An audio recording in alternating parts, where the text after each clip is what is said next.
Good morning students, कैसे हो आप सभी। कल हमने वीडियो में देखा व्हाट इज कंप्यूटर, कंप्यूटर क्या है, यूजर किसे कहते हैं, और दीपा मैम ने आपको पढ़ाया पार्ट्स ऑफ कंप्यूटर, कौन कौन से पार्ट्स हैं। तो आज की वीडियो में हम देखेंगे इनपुट डिवाइस किसे कहते हैं, आउटपुट डिवाइस किसे कहते हैं और प्रोसेस किसे कहते हैं। ओके, तो स्टार्ट करते हैं। सबसे पहले आप देखिए इनपुट डिवाइस।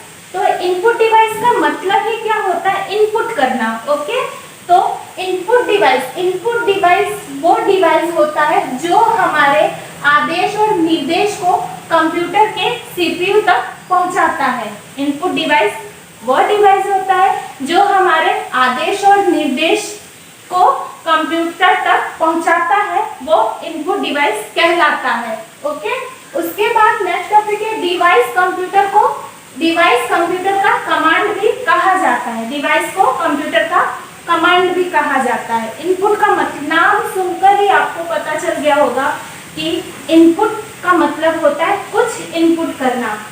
तो इनपुट का मतलब कुछ भी इनपुट करना नहीं होता है। हम कंप्यूटर पे अगर बैठे हैं तो उस कंप्यूटर पे वर्क करते हैं, उसको कहा जाता है कंप्यूटर की लैंग्वेज में इनपुट करना। तो इसके एग्जाम्पल कौन कौन से हैं, कीबोर्ड, माउस, टच स्क्रीन और स्कैनर। अब कीबोर्ड इनपुट डिवाइस कैसे हुआ, तो ये इनपुट डिवाइस ही कहा जाएगा। इनपुट का मतलब होता है जब तक कंप्यूटर के पार्ट्स में कीबोर्ड नहीं हो, माउस नहीं हो, तो हम कोई भी कार्य आगे नहीं स्टार्ट कर सकते हैं। तो कीबोर्ड का मीनिंग क्या होता है, अगर कंप्यूटर में कीबोर्ड अटैच है तो आप कोई भी टाइपिंग करना हो तो आप कीबोर्ड के थ्रू ही कर सकते हैं। उसके बाद माउस कैसे यूज किया जाता है, जब तक आपके कंप्यूटर में माउस नहीं होगा तब तक आपको कुछ स्कैन करना होगा, कुछ पॉइंट करना होगा, तो माउस के बिना नहीं हो सकता। तो ये दोनों चीजें क्या हुई, आपकी इनपुट डिवाइस में आ गई। उसके बाद आता है टच स्क्रीन।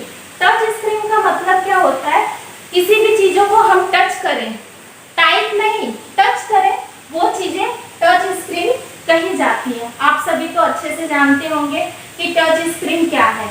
आपके पास, हमारे पास, आपकी फैमिली के पास टच स्क्रीन के फोन होते हैं। अगर आपको कॉल करना होता है, नेम सर्च करते हो, टच करते हो और कॉल करते हो, या फिर आपको किसी को मैसेज करना होता है, व्हाट्सएप करना होता है, तो इजी वे में टच पैड इतना इजी कर दिया है कि आप उसको टच करोगे, टाइप करोगे, सर्च करोगे और सेंड करोगे। तो ये टच स्क्रीन ऐसा वर्क करता है। लास्ट आपको क्या आता है, स्कैनर। स्कैनर का नाम पे ही उसका काम छुपा है। स्कैनर का मतलब क्या होता है, स्कैन करना। कहीं आप घूमने जा रहे हो, तो अगर आप घूमने जा रहे हो, मान लो, तो अगर घूमने गए हो तो आपको एंट्री करने से पहले सामने वाले जो पर्सन खड़े होते हैं वो भी आपको स्कैन करते हैं। या फिर आप कुछ मॉल वगैरह गए हो, कुछ परचेज किए हो, तो उसका जो प्राइस होता है वो भी स्कैन किया जाता है, तो वो स्कैनर के नाम से जाना जाता है। सबसे पहले हमने इनपुट डिवाइस में क्या पढ़ा, इनपुट डिवाइस किसे कहते हैं। इनपुट डिवाइस किसे कहते हैं, इनपुट डिवाइस वह डिवाइस है जो हमारे आदेश निर्देश को कंप्यूटर के सीपीयू तक पहुंचाता है। उसके बाद उसके एग्जाम्पल क्या है, तो keyboard, mouse, touch screen, scanner, ये सारी चीजें क्या होती है, इनपुट डिवाइस होती हैं। अब नेक्स्ट टॉपिक होगा हमारा आउटपुट डिवाइस। आउटपुट का मतलब भी पता चल गया होगा, कुछ ना कुछ व्यू होना, आउटपुट देता है। इनपुट जैसे नाम से आप समझ ही जा रहे हो कि इनपुट देता है, उसी तरीके से आउटपुट ऐसी डिवाइस है जो आउटपुट दे सकता है। तो इसका डीप में समझते हैं, आउटपुट वो डिवाइस होता है जो यूजर के द्वारा इनपुट किए गए डेटा का रिजल्ट प्रदान करता है। ओके, क्या बोल रहा है, आउटपुट वो डिवाइस है जो यूजर के द्वारा दिए गए डेटा का रिजल्ट प्रदान करता है। अब आप सोचोगे रिजल्ट क्या होता है, तो ऐसा नहीं कि आप जो एग्जाम में लिखे और वो रिजल्ट, ऐसा नहीं है। कंप्यूटर की लैंग्वेज में रिजल्ट किसे कहते हैं, अगर मान के चलो आपने गूगल पे जाके कोई इमेज सर्च की है, ठीक है, अगर उस कुछ इमेज सर्च किए हो तो वो चीजें आपने यूजर के द्वारा दिया गया है।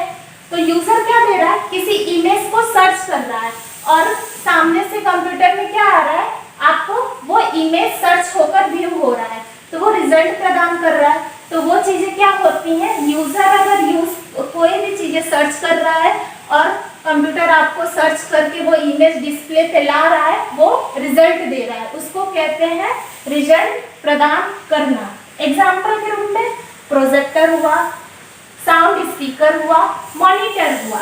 मैंने आपको बताया है प्रोजेक्टर कैसे आउटपुट डिवाइस हुआ। अगर कोई भी चीजें हमें पीपीटी के हिसाब से पीपीटी से समझाना होगा तो आप कंप्यूटर में प्रोजेक्टर अटैच करोगे, आपकी जो टॉपिक होगी डिस्प्ले पे लगा दोगे और वो चीजें प्रोजेक्टर से एक टॉपिक वाइज टॉपिक समझाते जाओगे, उसका यूज प्रोजेक्टर करता है। साउंड स्पीकर, साउंड स्पीकर का मतलब क्या होता है, अगर आपको कोई सॉन्ग सुनना पसंद हो, कोई भी चीजें कोई भी सॉन्ग सुनना पसंद हो तो आप क्या करोगे, साउंड अटैच करोगे और वो सॉन्ग स्टार्ट कर दोगे, तो वो साउंड स्पीकर कहलाता है। मॉनिटर, दीपा मैम ने आपको मॉनिटर के बारे में बताया ही होगा। मॉनिटर का मतलब क्या होता है, टीवी जैसा दिखने वाला स्क्रीन। अगर आप कुछ सर्च किए हो, कीबोर्ड है, सीपीयू है, माउस है, मॉनिटर नहीं रहेगा तो क्या ये आउटपुट देगा, नहीं देगा। तो मॉनिटर रहना भी जरूरी है।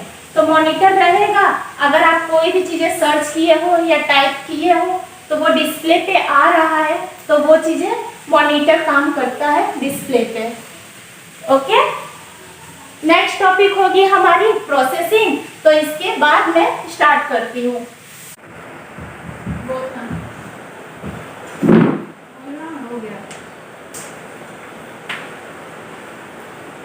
ओके, इनपुट पढ़ लिए, आउटपुट पढ़ लिए, अब हमारा टॉपिक है प्रोसेसिंग। प्रोसेसिंग का मतलब क्या होता है, यहाँ पे देखिए कंप्यूटर एक मशीन है जो डेटा को इनपुट के रूप में स्वीकारता है, उस डेटा को प्रोसेस करता है और बाद में रिजल्ट आउटपुट करता है। इस बीच की प्रक्रिया को हम प्रोसेसिंग कहेंगे। प्रोसेसिंग का मतलब क्या होता है, अगर कोई यूजर कुछ भी टाइप कर रहा हो, इनपुट कर रहा हो और इनपुट के बाद में वो सीपीयू में प्रोसेस के लिए जाता है, उसके बाद कुछ टाइम वो अपने प्रोसेसिंग में लेता है, उसके बाद वो मॉनिटर पे डिस्प्ले होता है। तो इस बीच की जो प्रक्रिया होती है उसको हम क्या बोलेंगे, प्रोसेसिंग कहेंगे। एक बार और देखिए, कंप्यूटर एक मशीन है जो डेटा को इनपुट के रूप में स्वीकार रहा है, यूजर इनपुट कर रहा है और उस इनपुट को वो ले रहा है, उस इनपुट को वो स्वीकार कर उस डेटा के प्रोसेस करता है, उस डेटा को क्या कर रहा है, प्रोसेस कर रहा है, उसके बाद रिजल्ट देता है, यानी उसके बाद आउटपुट दे रहा है। इस बीच की प्रक्रिया को हम प्रोसेसिंग कहेंगे। अगर कोई यूजर है कुछ टाइप कर रहा है, टाइप करने के बाद वो सीपीयू में जाता है, सीपीयू में जाने के बाद वो चीजें प्रोसेस में आती हैं, प्रोसेस में आने के बाद वो मॉनिटर पे डिस्प्ले होता है। तो ये जो बीच की प्रक्रिया होती है उसे हम प्रोसेसिंग के नाम से जानेंगे। एग्जाम्पल के रूप में सीपीयू, सीपीयू क्यों, इसका full form centre processing unit है और ये सीपीयू ही क्या करता है, प्रोसेस करता है। जैसे कि आपको दीपा मैम ने बताया कि सीपीयू एक तरीके का कंप्यूटर का दिमाग कहा जाता है, अगर सीपीयू ना हो तो वो प्रोसेस नहीं कर सकता। ओके, अब हम डायग्राम के थ्रू कुछ देखेंगे और समझेंगे। सबसे पहले क्या है, इनपुट है। इनपुट का मतलब आपको क्लियर हो चुका है, अगर कोई यूजर इनपुट कर रहा है तो वो इनपुट कहलाता है। तो सबसे पहले क्या होगा, कोई यूजर इनपुट करेगा, इनपुट करने के बाद सीपीयू में जाता है, सीपीयू के बाद वो क्या करेगा, सीयू का फुल फॉर्म होता है कंट्रोल यूनिट, कंट्रोल यूनिट के बाद क्या करेगा, वो डायरेक्ट एमयू में जाएगा। यहाँ पे देखो डायरेक्ट एमयू का मतलब होता है मेमोरी यूनिट। उसके बाद वो फिर जाके सीपीयू में जाता है, सीपीयू में जाने के बाद वो एएलयू, अरिथमेटिक लॉजिकल यूनिट। अगर अरिथमेटिक लॉजिकल यूनिट का मतलब होता है, दीपक मैम ने आपको बताया था प्लस माइनस मल्टीप्लिकेशन, ये सारी चीज़ें। अगर आपका इन सब के बीच में एडिशन सब्ट्रैक्शन जैसी कोई आंसर या क्वेश्चन होंगे तो वो इसमें प्रोसेस करेगा, फिर मेमोरी यूनिट में भेजेगा, उसके बाद आपको आउटपुट देगा। अगर ये प्लस माइनस सब्ट्रैक्शन नहीं होगा तो वो डायरेक्ट एमयू में आकर फिर आउटपुट देगा। क्लियर हुआ? एक बार और देखते हैं। कोई यूजर इनपुट करता है, वो डेटा सीपीयू में जाता है, सीपीयू के बाद सीयू में जाएगा, सीयू के बाद वो मेमोरी यूनिट में आता है, मेमोरी यूनिट के बाद फिर वो सीपीयू में जाता है। उसके बाद अगर मैथ्स के सम्स होंगे तो वो एलयू में जाएगा, अगर नहीं होंगे तो सीपीयू डायरेक्ट एमयू में सेंड करके वो आउटपुट दे देगा और वो मॉनिटर पे व्यू होगा। ओके, अगर आपको अच्छा लगा तो लाइक और सब्सक्राइब करना ना भूलिए। अगर आपको कोई क्वेश्चन है, कोई क्वेरी है तो आप कमेंट बॉक्स में ज़रूर लिखिएगा। Thank you.